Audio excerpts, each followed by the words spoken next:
Welcome to Landria on YouTube. Here to, oh yeah, I'm here to help you break through fears and live an awesome life.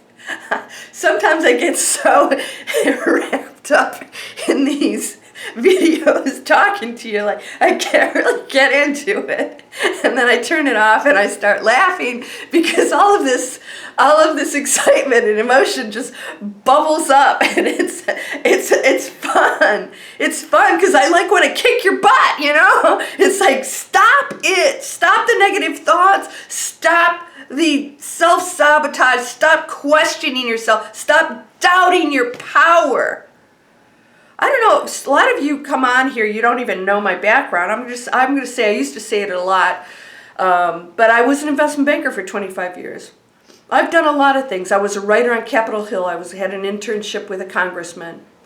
I was a former NBA cheerleader. I traveled all over the world. I had scholarships overseas. I worked in Germany for a while. I became an investment banker. I was in real estate. I've written books. I've gotten awards for books. I've done so much. I'm one of those personalities that just goes after things even if I don't want to. I do it anyways because I can't stand the thought of not living my life to the fullest.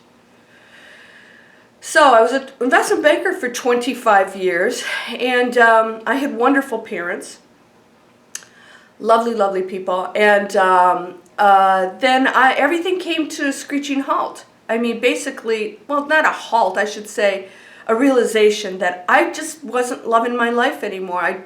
I was always constantly evolving, and I was doing a job that I didn't love anymore. And it wasn't great anymore. It was at one point, and it was time for me to change. I'm very good at changing. I'm very good. My mom used to say that. She goes, I've never seen anybody who could break up with people and just move on like you can. I'm like, well, why sit around and be upset? I mean, it just didn't make any sense to me. I have the ability to move forward, but not everybody does that. And I want to talk to you today about that.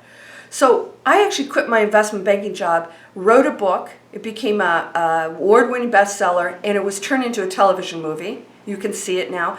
The Rooftop Christmas Tree. It plays every year all over the world. And I also learned internet training, internet marketing, because I wanted to create different businesses and put them online, and I had to learn that. If you guys see it pop up, you can get information on it. I wasn't afraid of that. I wasn't afraid of learning something new that I knew was going to be beneficial. Because I was an investment banker. I know what's going on out there, right, with companies.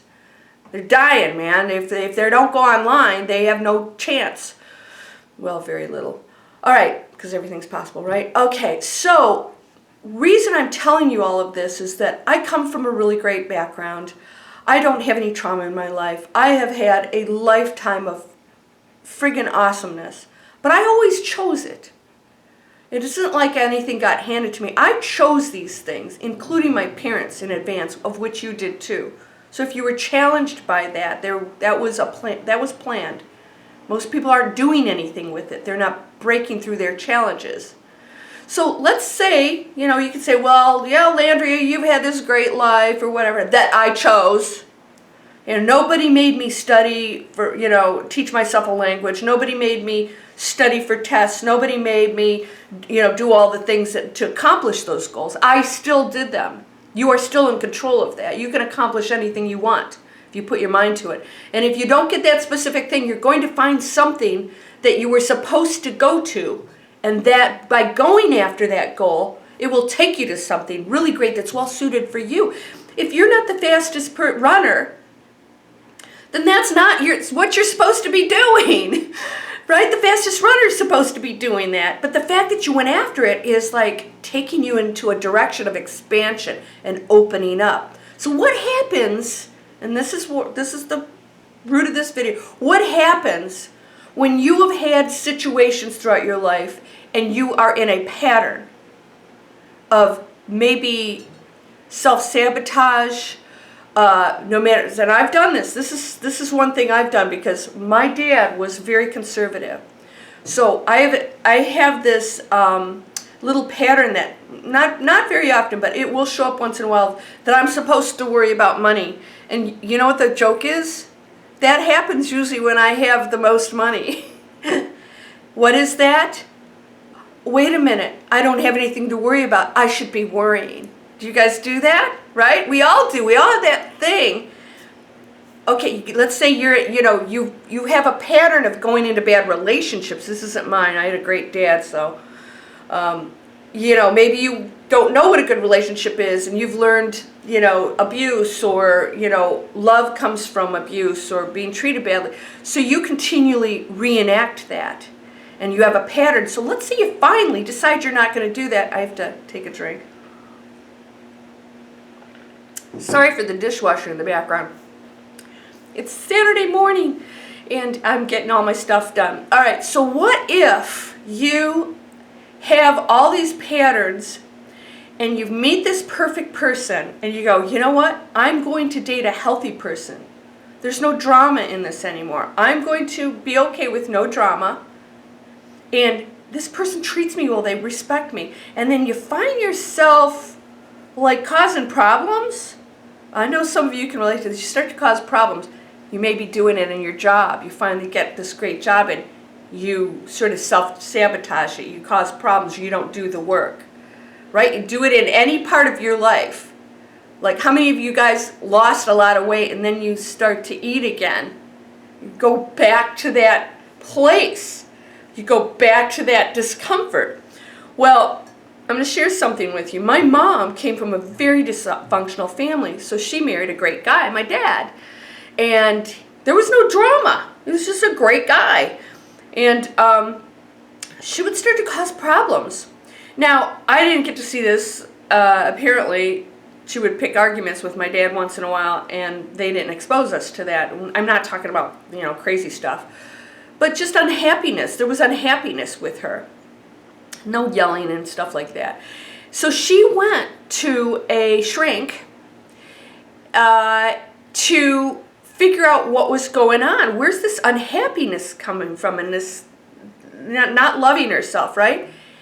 And the psychiatrist told her, and she shared this with me, which was very cool, said, you're so used to living in chaos, you know how to function in dysfunction.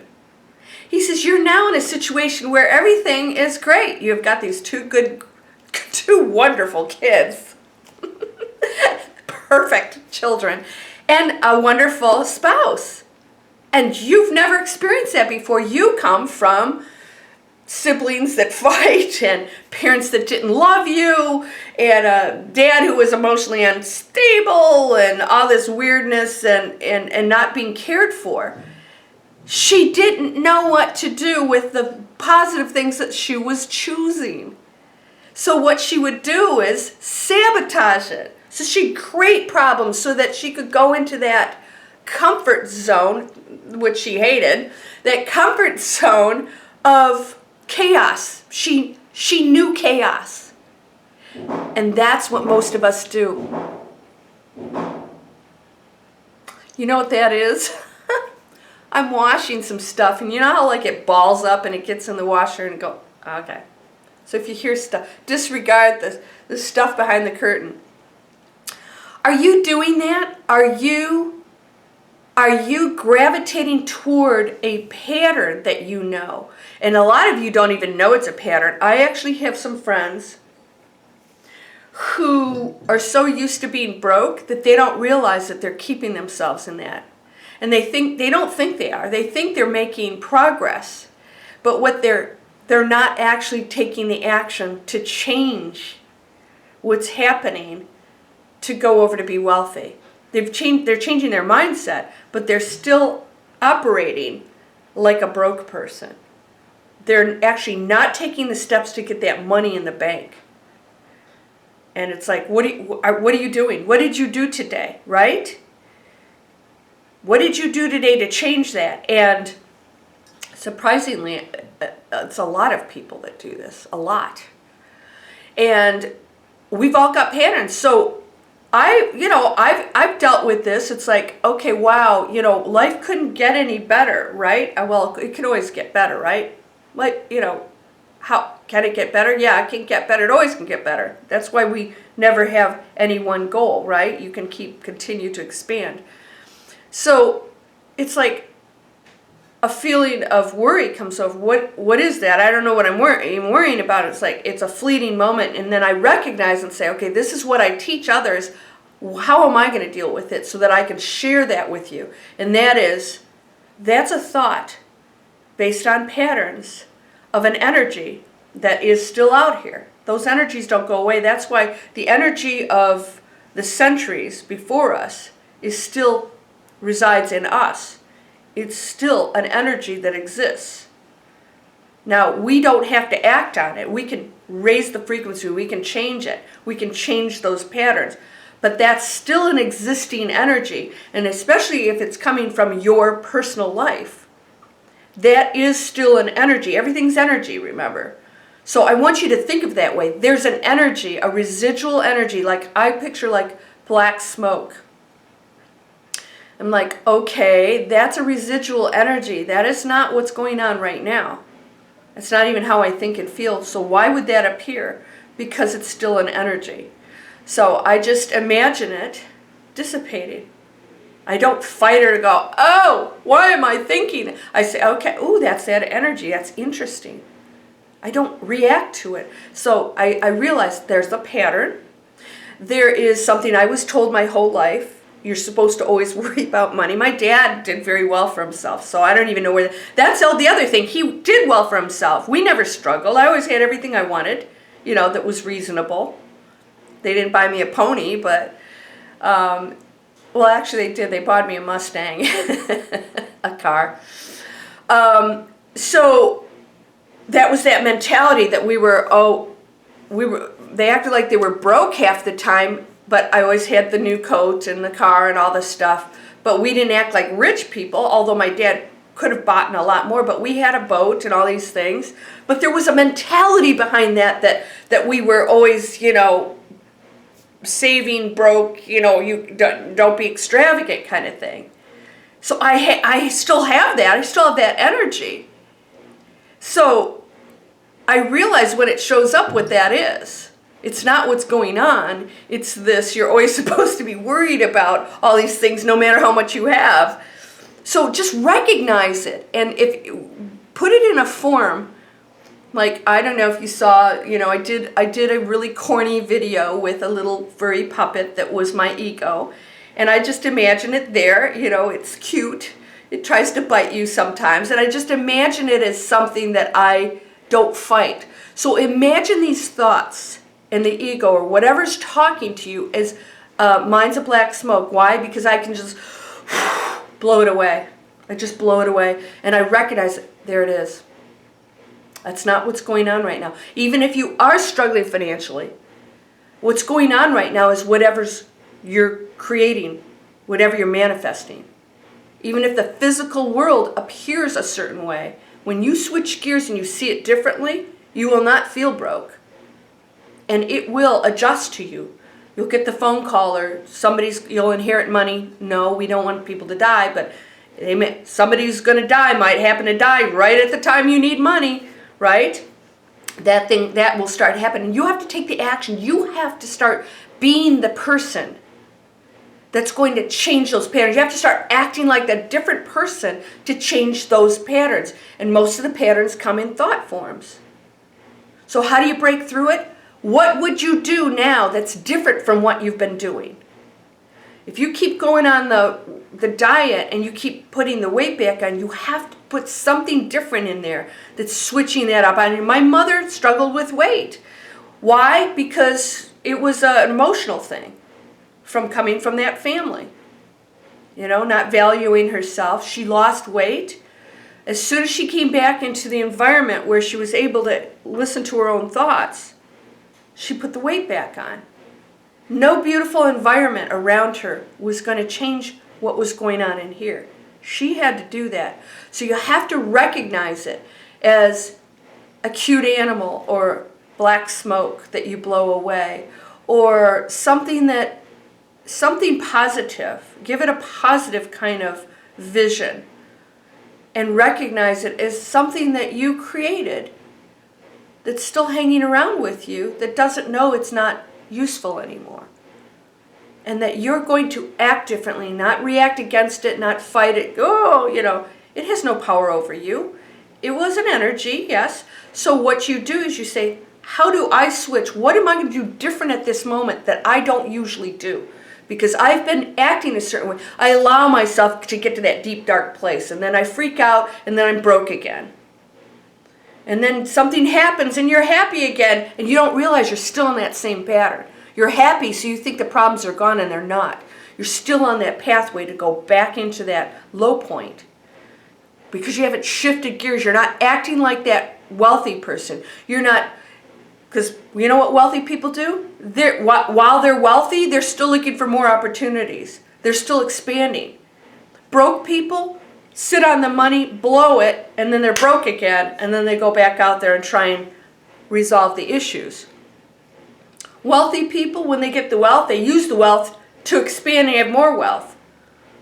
Right? So yeah, sometimes they drop down here. They don't stay down here very long because they're still trying to get the opportunities, bringing the opportunities in, creating new things, investing in new things, trying new things. They're not afraid to lose.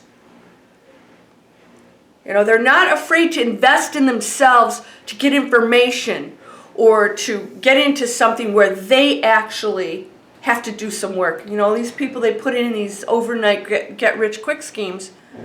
That's a pattern of wanting something outside of you to fix you.